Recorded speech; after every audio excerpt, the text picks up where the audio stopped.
So friends, फिर से देखेंगे हम लोग नेक्स्ट टॉपिक जो कि again related to states of matter है and that is important for advance level. Okay, so advance level के लिए नेक्स्ट टॉपिक देखने जा रहे हैं again, that is again very important. वहाँ से भी क्वेश्चंस आने के चांसेस ज़्यादा रहते हैं। तो मैं आपको बताता हूँ कि क्या क्या अपने को ध्यान में रखना है अगर अपने को स्टेट्स ऑफ मैटर से कुछ डिफ़िकल्ट या ट्रिकी क्वेश्चन करना है, तो क्या क्या ध्यान में रखना है। ये चीज़ हम लोग देखेंगे यहाँ से कि क्या क्या ये अपने को ध्यान में रखना है। Okay, so just a minute.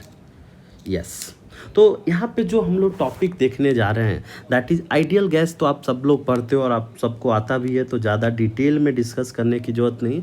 जो मेन यहाँ पे है that is real gas. Real gas के बारे में डिस्कस करेंगे हम लोग कि रियल गैस में क्या होता है। ओके, सो रियल गैस सबसे पहले देखते हैं काइनेटिक थ्योरी ऑफ गैसेस ने क्या बोला।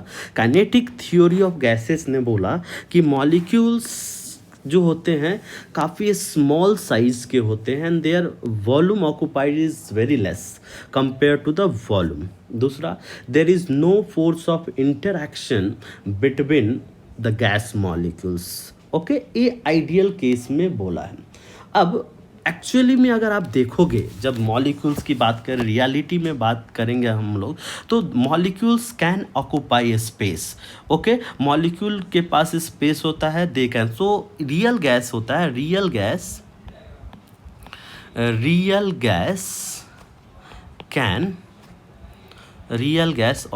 गैस ऑक्यूपाई, देखेंगे इसके बारे में, ऑक्यूपाई स्पेस। ये चीज़ ध्यान रखना, ये against kinetic theory of gases है।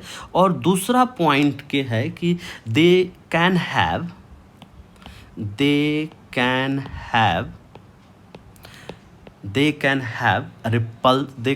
Interactive interaction, they can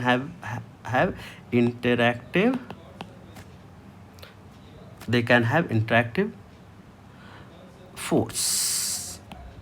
okay, तो ये चीज़ मीन्स दोनों के बीच में फोर्स हो सकता है और real gas can occupy space. अब इंटरैक्टिव फोर्स की जब हम लोग बात करते हैं, ध्यान से देखिएगा, ये दो तरह के इंटरैक्टिव फोर्स आता है। एक तो ये अट्रैक्टिव फोर्स भी हो सकता है और ये रिपल्सिव फोर्स भी हो सकता है। आपको ध्यान रखना है, ये अट्रैक्टिव फोर्स भी हो सकता है, रिपल्सिव फोर्स भी होता है। तो जब मॉलिक्यूल, देखिए ये दोनों ऑपरेट होता है जब मॉलिक्यूल काफ़ी दूर रहता है एक दूसरे से। तो मॉलिक्यूल काफ़ी दूर होता है तो देयर इज़ नो फोर्स, इनके बीच में क्या होता है, कोई भी फोर्स नहीं होता है। जब मॉलिक्यूल थोड़ा सा पास में आते हैं, मॉलिक्यूल मान लीजिए यहाँ पे आ गए, तो इसके बीच में अट्रैक्टिव फोर्स होते हैं। कैसा फोर्स होते हैं, दिस इज अट्रैक्टिव फोर्स होते हैं। ये सब ध्यान रखिएगा आप। ओके, अब मॉलिक्यूल बहुत ज़्यादा पास में आ जाते हैं, ऑलमोस्ट टच करने वाले रहते हैं, तो इनके बीच में कैसा फोर्स होता है, रिपल्सिव फोर्स होता है। तो ये चीज़ प्लीज़ ध्यान रखिएगा, रिपल्सिव फोर्स, कि जब मॉलिक्यूल काफ़ी दूर है there is no interaction, that is the case of ideal gas. जब मॉलिक्यूल पास आ जाते हैं तो अट्रैक्टिव फोर्स होता है, और अट्रैक्टिव फोर्स दूर से ही है, सो इसको क्या बोलता है, लॉन्ग रेंज फोर्स बोला। कैसा बोला जाता है, लॉन्ग रेंज फोर्स, याद रखना अपने को। और रिपल्सिव फोर्स जो कि पास में आ रहा है, that's why this is called as short range force, ज़्यादा देर तक नहीं लगता, शॉर्ट रेंज फोर्स। तो ये चीज़ अब आप देखोगे, एक्सपेरिमेंटली एक ग्राफ भी है, वो भी अपने को ध्यान में रखना है। आपके बुक में एनसीईआरटी में दिया हुआ, एक दो बार एडवांस में इससे क्वेश्चन आ चुका है। तो अगर आप देखिएगा, पोटेंशियल एनर्जी का ग्राफ अगर आप प्लॉट कीजिएगा, पोटेंशियल एनर्जी का ग्राफ प्लॉट कीजिएगा, ये पोटेंशियल एनर्जी क्रॉसपॉन्ड टू जीरो, यहाँ पे पोटेंशियल एनर्जी लिया है मैंने, और दो मॉलिक्यूल के बीच में, मॉलिक्यूल का यहाँ पे सेपरेशन लिया मैंने, कि मॉलिक्यूल के बीच में सेपरेशन। तो जैसे ही अगर आप देखोगे काफ़ी कम है तो काफ़ी ज़्यादा पोटेंशियल एनर्जी होगा, क्योंकि उस समय रिपल्सन आ रहा होगा मॉलिक्यूल में। और जैसे जैसे ये मॉलिक्यूल अगर आप देखोगे इससे थोड़ा थोड़ा दूर जाने लगेगा, उस तरह से ये मॉलिक्यूल के बीच में क्या हो जाएगा, धीरे धीरे, और ये फाइनली इन्फिनिटी पे जाके क्या हो जाएगा, ज़ीरो में मिल। तो अगर आप ये रेंज देखिएगा, ये छोटा सा जो रेंज आ रहा है, ये जो रेंज आ रहा है, जस्ट ए मिनट, ये जो रेंज आ रहा है ए रेंज पे आप क्या बोलते हो, शॉर्ट डिस्टेंस है, तो यहाँ पे कौन सा फोर्स ऑपरेटिव है, रिपल्सिव, याद रहेगा। और बाकी में ये जो ए एरिया है, बाकी दूसरा एरिया अगर मान लीजिए ए सब एरिया है, यहाँ पे कौन सा फोर्स आ गया, this is attractive force, attractive force. और यहाँ पे अगर जाओगे तो क्या हो जाता है, जीरो, कोई भी इंटरेक्शन नहीं होता। तो ये मॉलिक्यूल का कहानी है कि मॉलिक्यूल के बीच में भी फोर्स आ सकते हैं, देन कैन बी रिपल्सिव। तो क्या ध्यान में रखेंगे, देयर कैन बी रिपल्सिव और अट्रैक्टिव फोर्स, ये चीज अपने को ध्यान में रखना है।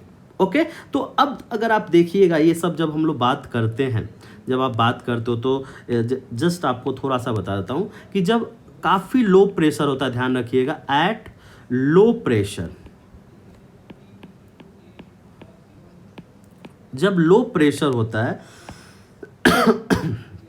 ओके, लो प्रेशर का क्या मतलब है, वॉल्यूम काफ़ी ज़्यादा है, मॉलिक्यूल एक दूसरे से काफ़ी दूर है। लो प्रेशर का मतलब मॉलिक्यूल एक दूसरे से काफ़ी दूर है, और काफ़ी दूर है इसका मतलब है इसके बीच में कोई भी फोर्स नहीं है, नो फोर्स। और नो फोर्स है तो इस समय आप क्या बोलते हो, सर गैस कैसा है, आइडियल है। प्लीज़ ध्यान रखिएगा।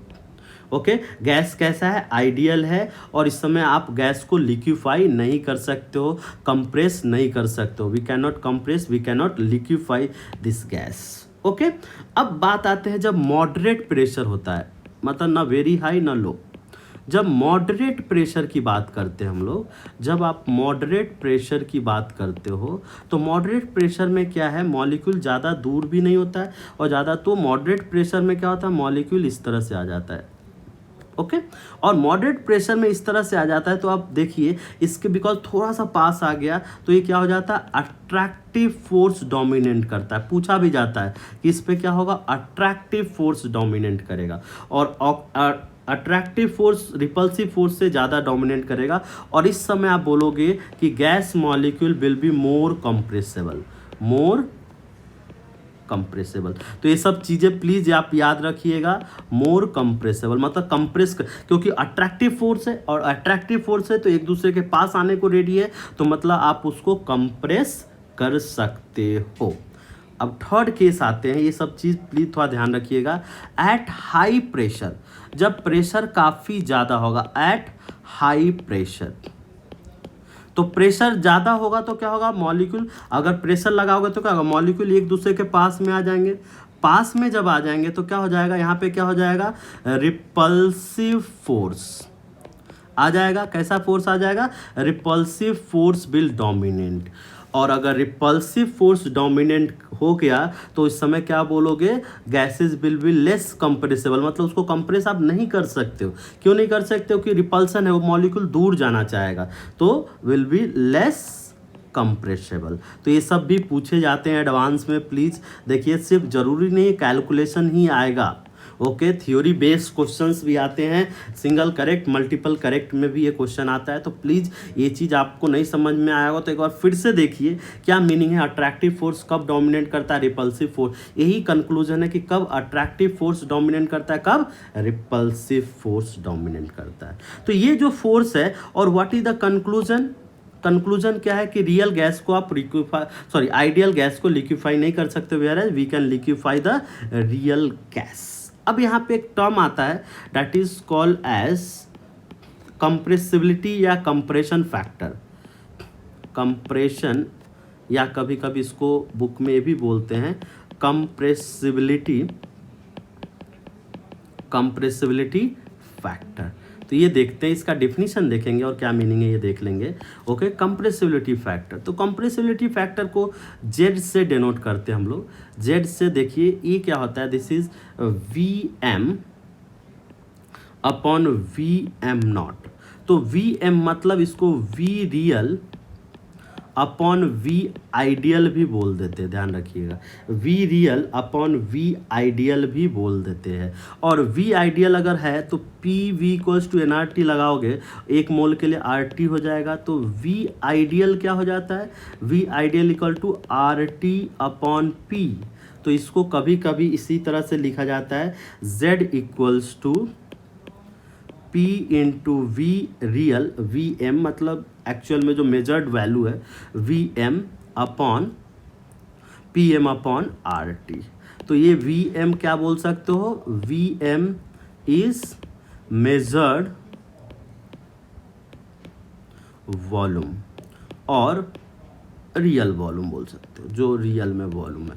तो इस तरह से कभी कभी आपको जेड के बारे में याद रखना है। तो जेड के बारे में और क्या ध्यान में रखना है कि जेड इक्वल्स टू 1 मतलब P V equals to R T मतलब गैस कैसा होगा, आइडियल। ये चीज़ ध्यान रखेंगे। अब जेड आइदर ग्रेटर देन 1 और z लेस देन 1, अगर दोनों केस में गैस कैसा होता है, रियल गैस होता है। तो ये चीज़ अपने को ध्यान में रखना है। ओके, अब आपको एक ग्राफ बताता मैं जो कि आपको समझना है। यहाँ पे एक एक्सपेरिमेंटल ग्राफ बताया गया है और वो आपको अगर वो ग्राफ याद रखोगे तो काफ़ी चीज़ें याद रहेगा। देखिए ग्राफ क्या है, प्लीज़ यहाँ पे भी वो ग्राफ याद ही कर लो क्योंकि आगे की स्टोरी प्रेडिक्ट करने में अपने लिए काफ़ी आसान हो जाता है। तो ये ग्राफ जो प्लॉट किया गया है that is z versus p plot किया गया है। किसके बीच में प्लॉट किया गया है, z वर्सेज p। तो ये z इक्वल्स टू 1 का ग्राफ है, यहाँ पे 1 है वैल्यू। तो ग्राफ अगर प्लॉट किया गया, बहुत सारे हैं, तो जनरली आपको ग्राफ इस तरह से मिलेंगे, इस तरह से मिलेंगे। तो इस तरह से मिलेंगे। तो अगर इस ग्राफ को आप याद कर लो तो काफ़ी चीज़ क्लियर हो जाता है क्योंकि कभी कभी इससे डायरेक्ट क्वेश्चन पूछे जाते हैं। क्वेश्चन क्या पूछा जाता है कि z इक्वल्स टू 1 पे तो आपने बोल दिया आइडियल, बट जब देखिए अलग दूसरा केस हम लोग देखेंगे कि जेड आपने तो अगर हम लोग काफ़ी लो प्रेशर पे बात करें, at very low pressure, at very low pressure, अगर लो प्रेशर पे हम लोग बात करें तो लो प्रेशर पे क्या है, Z इज़ ऑलमोस्ट, आप देखिएगा इस पॉइंट की बात की गई है, इस पॉइंट में जो रेट से मैं कर रहा हूँ तो यहाँ पे Z ऑलमोस्ट क्या है, ऑलमोस्ट इक्वल टू 1। तो इस समय आप क्या बोलोगे, रियल, सॉरी आइडियल है। Okay, now second next case देखेंगे at high pressure. High pressure पे क्या आ रहा है देखते हैं हम लोग। हाई प्रेशर पे जब हम लोग बात करेंगे तो हाई प्रेशर पे देखिए P काफ़ी, तो ये वैल्यू काफ़ी क्या जा रहा है, ज़्यादा आ रहा है, ये ज़्यादा रेंज में आ रहा है। तो आप क्या बोलोगे, Z ग्रेटर देन 1। और इसलिए मैं बोला हूँ कि ये ग्राफ याद रखना है। तो Z अगर ग्रेटर देन 1 है, Z greater than an high pressure है, मतलब मॉलिक्यूल काफ़ी पास में आ गया है। और मॉलिक्यूल जब पास में आ जाता है तो हम लोग क्या बोलते हैं कि that is a not, that is will be a real gas. और इस समय क्या होगा, रिपल्सिव फोर्स, ये चीज़ ध्यान रखना है, रिपल्सिव फोर्स विल डोमिनेट। तो ये भी पूछा जाता है, आ चुका ऑलरेडी कभी कभी क्वेश्चन में कि कब रिपल्सिव फोर्स डोमिनेंट होगा, जेड के वैल्यू से रिलेट करके कब अट्रैक्टिव फोर्स डोमिनेंट होगा। नाउ थर्ड हम लोग देखेंगे intermediate pressure. Okay, intermediate pressure की आप बात करते हो तो जनरली ये वाला रेंज की बात की गई है। तो इस वाले रेंज में अगर आप देखो तो जेड की वैल्यू क्या है, ऑलमोस्ट लेस देन 1 है। और अगर जेड की वैल्यू लेस देन 1 है तो आप क्या बोलोगे, अभी ऊपर लिखा कौन सा फोर्स डोमिनेट करेगा, अट्रैक्टिव फोर्स विल डोमिनेट। इसको मैं शो भी करूंगा इक्वेशन से, attractive force will dominate, attractive force will dominate. तो ये चीज़ अपने को ध्यान में रखना है। तो ये अगर आपको इतना चीज़ क्लियर हो गया ना तो काफ़ी अच्छे से रियल गैस, ये दो पार्ट जेड की क्या, जेड का क्या मीनिंग है और दूसरा attractive force and repulsive force का क्या मीनिंग है, तो आपको काफ़ी अच्छे से क्लियर हो जाएगा। Okay, thank you. Next lecture में देखेंगे हम लोग that is van der Waals gas equation.